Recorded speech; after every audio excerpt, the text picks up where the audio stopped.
Today on the Rutledge Perspective, we're talking about boundaries. The boundaries you set in your work life and the boundaries you set in your personal life. And some of those boundaries are for physical stuff, your house, your car, your person. And some of those are for protecting that inner rhetoric, that inner story that you're telling yourself. We're going to talk about all of that today.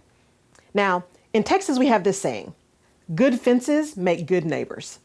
Now, I really like a good fence, and we do fences in Texas.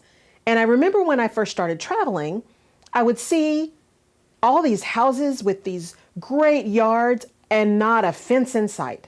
And the thing that struck me was, well, how do they know what's theirs and what's somebody else's? How do you keep the dog in? How do you have a family barbecue where the whole neighborhood doesn't come over? It was a different perspective for me. And then when I started living in these places, it was foreign to the people that I met that they would actually have a backyard fence. And in fact, I went to an open house and the realtor there was from LA. And as we talked about the house and how much land there was and why there wasn't a gate across the driveway, he said, you know, when I moved here, it was really strange that we had all these fences in Texas. Well, think about a fence as a boundary. The boundary that says, beyond this, you have to have my permission to come in, or you have to have a reason to have access, theoretically. That's why you put them there. So you know where your stuff ends and where someone else's begins, and what becomes private and what becomes public. Well, when you think about those boundaries, those are the same boundaries that you put in place as you are navigating through your career. Now, some of those boundaries are good boundaries. Some of those boundaries are bad boundaries. So let's talk about the good ones first. A good boundary is one that ensures your physical protection.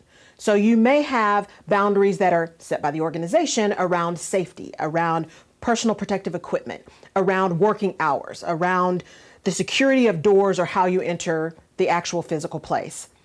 You may also have boundaries at work that say, you know, my working hours are from this time to this time, and I may work a little bit longer, but I'm going to make sure that I still have time to do the things I need to do in my personal life.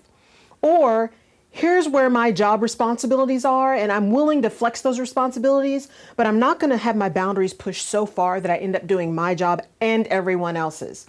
So those are good boundaries. They protect your resources, your energy, your time, your money. That's a good boundary. Now, those good boundaries, if taken to an extreme, can become bad boundaries. So let's take that same example of at work, you want to make sure that you're protecting your work time and protecting your personal time.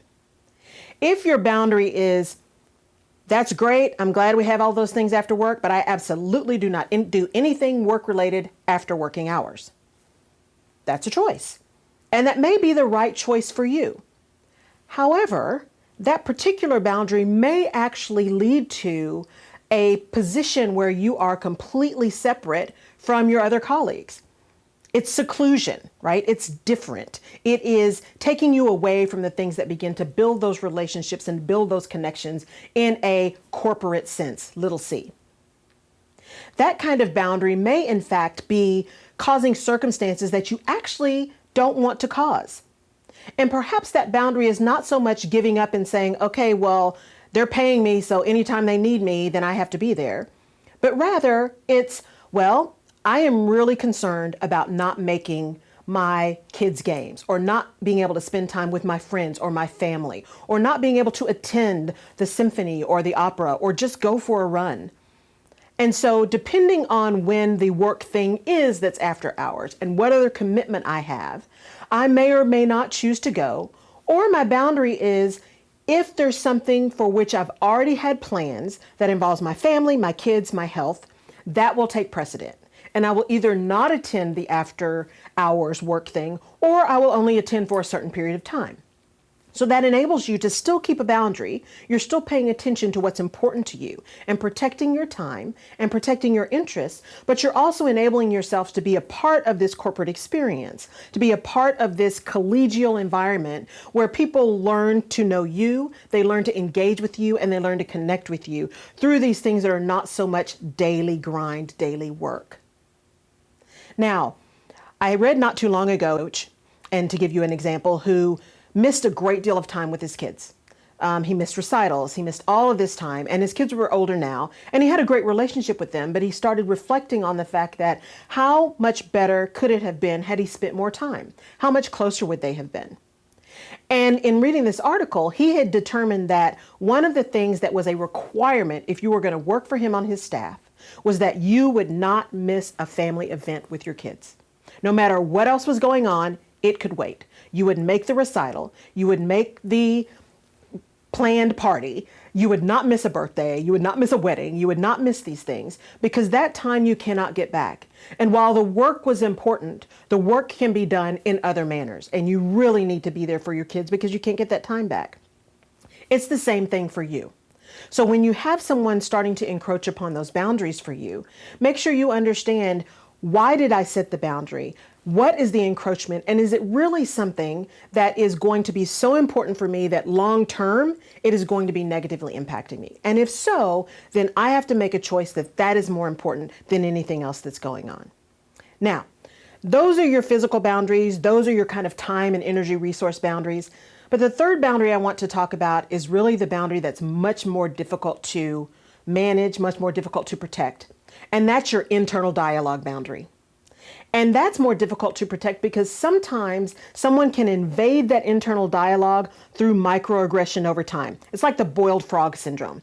You don't even really know it's a problem until you're almost cooked, right? So you want to make sure you're starting to pay attention to that internal bombardment of negativity, to that dialogue that you have with yourself. Now, much of this can happen at the workplace. It's almost like playground bullying. And there are people in your workplace who will be blatant, right? They will say things, they will do things that are really blatantly attacks on you. It tends to be few and far between, but it does happen. The more critical and the more dangerous is the microaggression, those more subtle ways that you are, quote unquote, attacked by people with whom you work.